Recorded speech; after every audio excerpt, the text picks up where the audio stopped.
Good morning everyone. आज फिर से आप लोगों का हिंदी का क्लास शुरू होने जा रहा है। आप सब अपने क्लास के लिए रेडी हो जाइए, ठीक है। कल हम लोग हिंदी व्याकरण में व्यंजन वर्ण पढ़ रहे थे। आज उसी में जो बचा हुआ है, जो व्यंजन वर्ण के भेद होते हैं, उन्हीं को हम लोग फिर से पढ़ेंगे, आगे बढ़ाएंगे। अभी रिवीजन हो रहा है आप लोगों का। तो आज हम लोग व्यंजन वर्ण के भेद के बारे में जानेंगे, ठीक है, और अच्छे से पढ़ेंगे भी। बस आप लोग ठंड में बच कर के रहिएगा और क्लास को करते रहिएगा, ठीक है। बहुत ठंड पड़ रही है, इसलिए सबको बच कर के रहना है।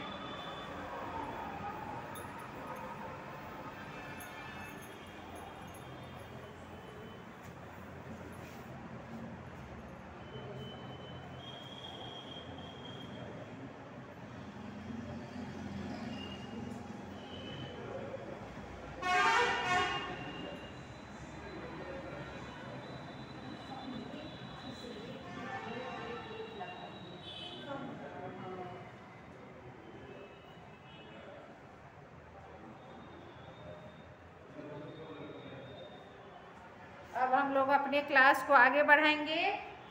व्यंजन वर्ण पढ़ रहे थे, उसके भेद, व्यंजन वर्ण के भेद। व्यंजन वर्ण के भेद, यानी इसको प्रकार भी बोल सकते हैं, कोई दिक्कत नहीं है। भेद और प्रकार दोनों एक ही चीज होते हैं, सिर्फ इसका उच्चारण जो है हम लोग बदल देते हैं और कुछ नहीं है। अब कल आप सबको व्यंजन वर्ण के भेद में स्पर्श व्यंजन पढ़ाया गया था, फिर इसको अच्छे से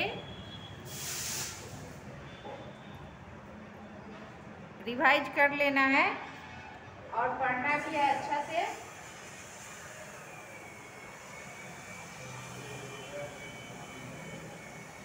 अब चलिए आज व्यंजन वर्ण के दूसरा भेद, यानी कि दूसरा में अंतस्थ व्यंजन।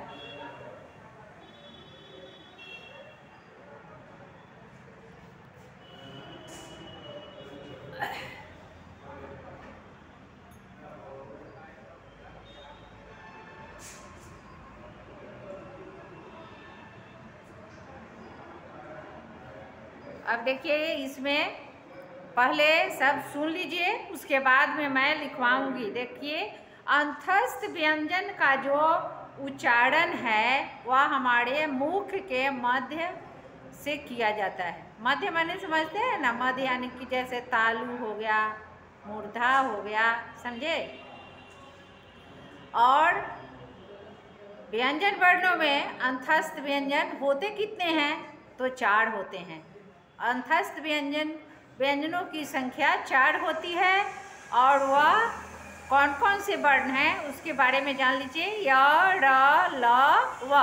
अब आप इस वर्ण को बोल करके देख सकते हैं, यानी कि प्रयोग के द्वारा इसको साबित कर सकते हैं। जब भी आप य बोलिएगा, य, तो आपका जीभ जो है वह तालु की तरफ ऊपर जाएगा, ठीक है। र जैसे ही बोलिएगा आपका जीभ जो है तालु से स्पर्श करेगा। तो इसीलिए ऐसा कहा जाता है कि अंतस्थ व्यंजन का उच्चारण जो है मुख के मध्य भाग से होता है, यानी मध्य से होता है। अब बहुत ऐसे भी व्याकरण है जो कि इस मध्य भाग को मुंह का छत भी बोलते हैं। छत जैसे तालु, ठीक है, जैसे ही तालु का स्पर्श होता है इसको छत की संज्ञा दी जाती है। तो सीखने के लिए तो हम लोग ये सब सीख सकते हैं, लेकिन याद रखने की ज़रूरत है, भूलना नहीं है। अब यहाँ देखिए, अब आगे चलते हैं हम लोग कि य, र, ल, ऐसे वर्ण का उच्चारण हमारे मुख के मध्य से होता है और यही वर्ण क्या कहलाते हैं? अंतस्थ व्यंजन कहलाते हैं। तो चलिए अब हम लोग इसके परिभाषा को लिख लेते हैं और आप लोग भी लिख लीजिएगा।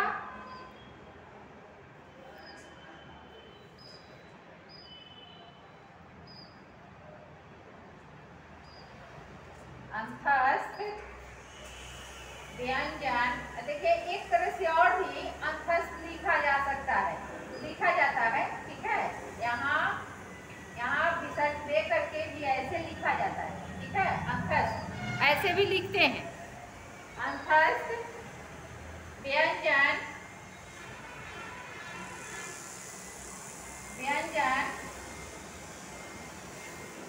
मुख के, यानी मुंह, मुख माने मुंह, लिख लीजिए, मुंह के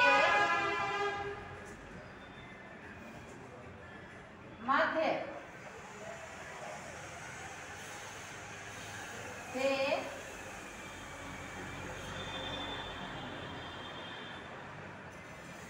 बोले, मुख के मध्य से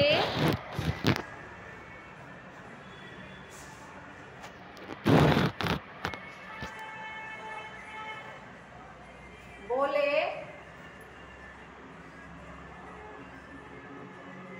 जाते हैं, ठीक है। ये सारी बात मैं आपको अभी बोलकर बताई हूँ और लिख भी देती हूँ, आप लोग नोट कर लीजिएगा।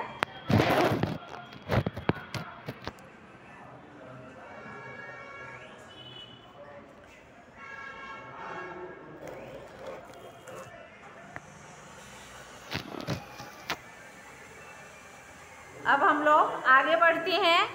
अब य, र, ल, व, इनकी संख्या कितनी है? 4 है। कैसे व्यंजन है? अंतस्थ व्यंजन है। कैसे व्यंजन है? अंतस्थ व्यंजन है। अब आप लोगों को याद भी हो गया होगा, ठीक है, भूलना नहीं है। ये सब ऐसे व्याकरण के भाग हैं जो आपको जीवन पर्यंत याद रखना होगा। अब इनके उच्चारण के बारे में जानते हैं। चलिए लिखिए, इनका उच्चारण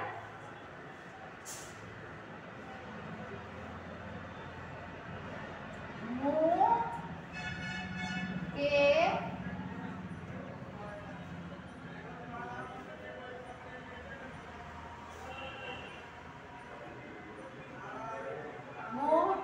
छत, यानी तालू को छत कहते हैं, ठीक है। छत और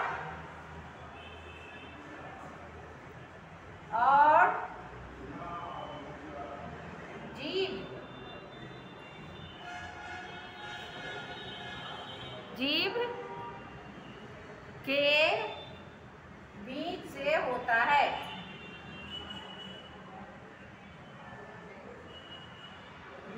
से होता है।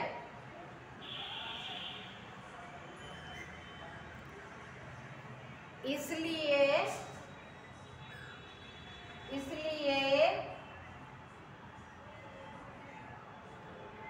ये व्यंजन,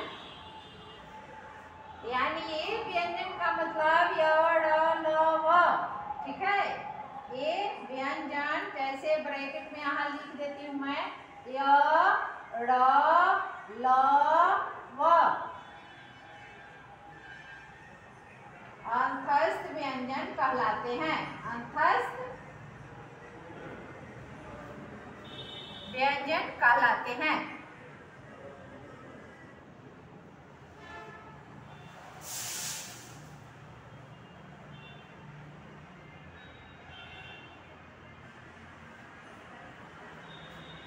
अब गौर से इसको देखते जाइएगा।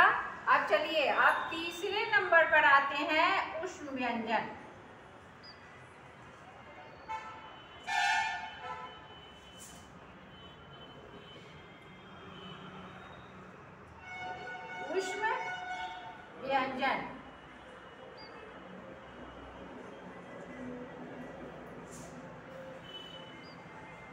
अब देखिए बच्चों, उष्म क्या मतलब होता है गर्मी। उष्म माने क्या होता है? गर्मी। उष्म का गर्मी, यानी कि जिस वर्ण का उच्चारण हमारे मुख से निकलने वाली श्वास जो ध्वनि है उसमें गर्मी उष्मा आती हो, ठीक है, उष्मा के साथ जिस वर्ण का उच्चारण हो, जिस वर्ण में गर्मी आती हो, तो वह क्या कहलाते हैं? उष्ण व्यंजन।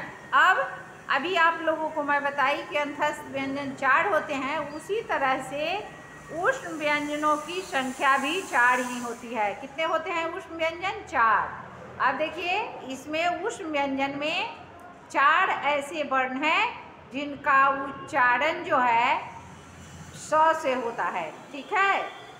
यहाँ तलाव्य स यानी तलाव्य स का उच्चारण तालु से, तलाव्य स यानी तालु से उच्चारित होने वाला वर्ण, दंत स यानी दांत से उच्चारित होने वाला वर्ण, फिर मूर्धन्य स मूर्धा से उच्चारित होने वाला वर्ण, फिर ह फिर मूर्धा से उच्चारित होने वाला वर्ण, ठीक है।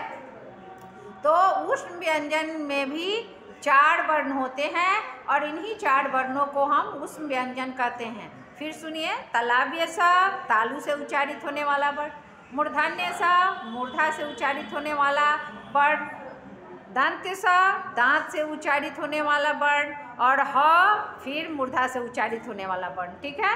अब आगे चलते हैं हम लोग, अब इसको लिखते हैं। अब देखिए, इस वर्ण को बोलते समय हमारे मुंह में घर्षण होता है। जब भी हम इस वर्ण का उच्चारण करते हैं तो वो घर्षण होता है, और उस घर्षण से हमारे मुख में जो है गर्मी आती है, इस वर्ण में गर्मी आती है, और इसीलिए इसका नाम जो है उस व्यंजन रखा गया है, ठीक है।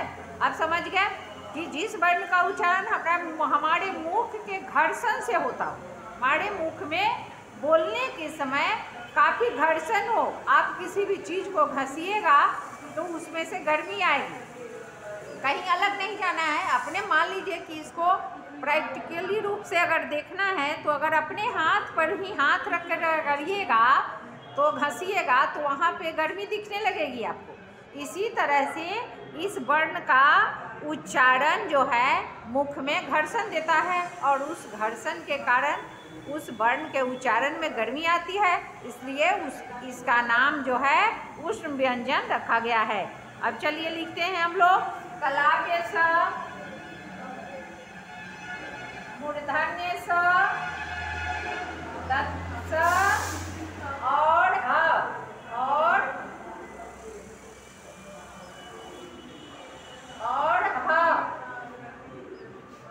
ह के उच्चारण में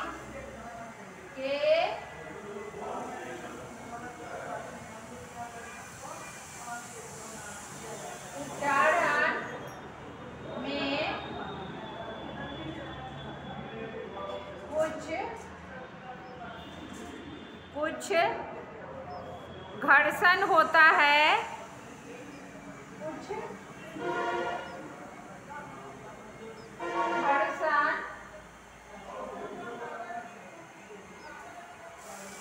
होता है, इनके उच्चारण में, इनके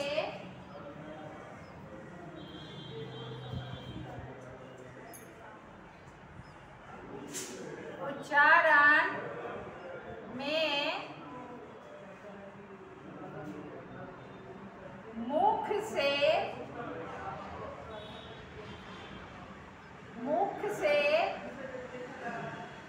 उष्ण यानी गर्मी, या फिर लिख देती हूँ मैं गरम वायु। गरम वायु का मतलब हवा, ठीक है, और वह हवा हमारे श्वास के द्वारा निकलती है, ठीक है, जो हम श्वास छोड़ते हैं निकलती है।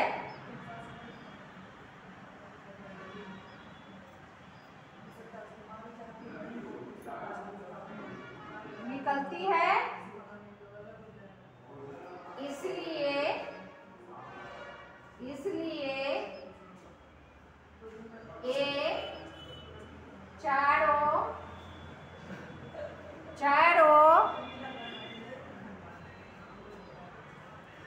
वर्ण, चारों वर्ण ऊष्म व्यंजन कहलाते हैं। व्यंजन कहलाते हैं।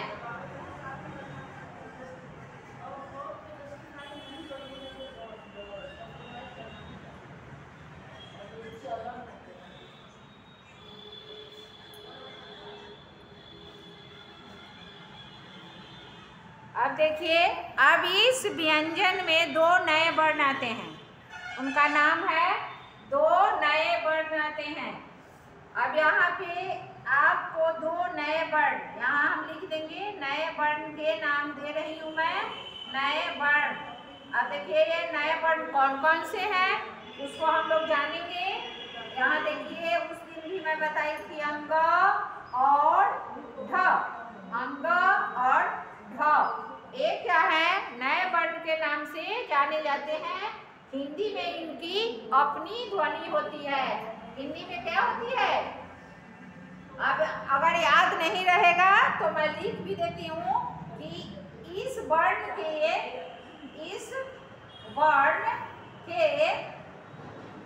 हिंदी में अपनी ध्वनि होती है, अपनी ध्वनि होती है, ध्वनियाँ होती हैं, ठीक है, अपनी ध्वनियाँ होती हैं। हालांकि ये इस बात को आप लोगों को ज़्यादा अच्छा रहेगा कि जीवन भर याद रखना चाहिए, इससे आप लोगों को ज़्यादा फायदा होगा, ठीक है। कि आपसे अगर पूछा जाए कि अतिरिक्त वर्ण कितने होते हैं, तो अतिरिक्त वर्ण दो होते हैं। कौन कौन से, अंग और ढ होते हैं। फिर नए वर्ण किसको कहते हैं, तो अंग और ढ को कहते हैं नए वर्ण। ये सब जो है आपको अधिकतर चीज याद रखने से अच्छा रहेगा, ठीक है। अब देखिए, अब अंग और ढ जो है यह कौन से वर्ण के वर्ण हैं, तो ये दोनों वर्ण, ये दोनों वर्ण टवर्गीय होते हैं, यानी कि ट वर्ग के होते हैं। एक ट वर्गीय होते हैं, ट वर्ग के होते हैं। किस वर्ग के होते हैं, ये दोनों वर्ण टवर्गीय होते हैं, ठीक है। कौन से वर्ग के हैं, तो ट वर्ग के हैं। अब इसको द्विगुण भी कहा जाता है। इस वर्ण को देखिए, इन वर्णों को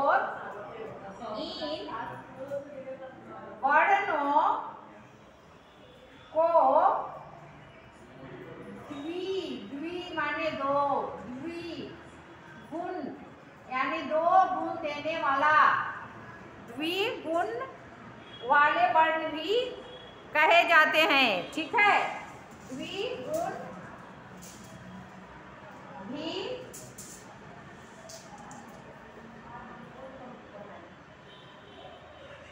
कहा जाता है,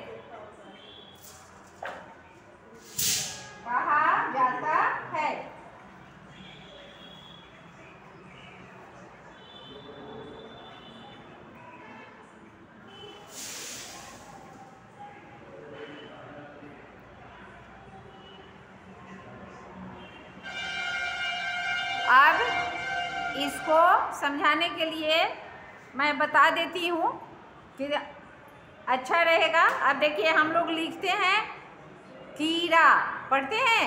अब मान लीजिए कि इस कीड़ा का अर्थ द्विगुण इसको इसलिए कहा जाता है कि हम लोग एक कीड़ा लिखते हैं, कीड़ा का मतलब कीटाणु, और एक लिखते हैं क्रीड़ा, तो उसमें ड का उच्चारण होता है, तो उसको क्रीड़ा पढ़ा जाता है, ठीक है। संस्कृत में क्रीडंती यानी कि खेलना, क्रीड़ा का मतलब खेल, ठीक है। तो ये संस्कृत में इसका रूप जो है वो बदल जाता है, कि यहाँ हम हिंदी में पढ़ेंगे क्रीड़ा, यानी ऐसे लिखेंगे क्रीड़ा, खेल, और यह संस्कृत में इसको पढ़ेंगे क्रीड़ा, ठीक है।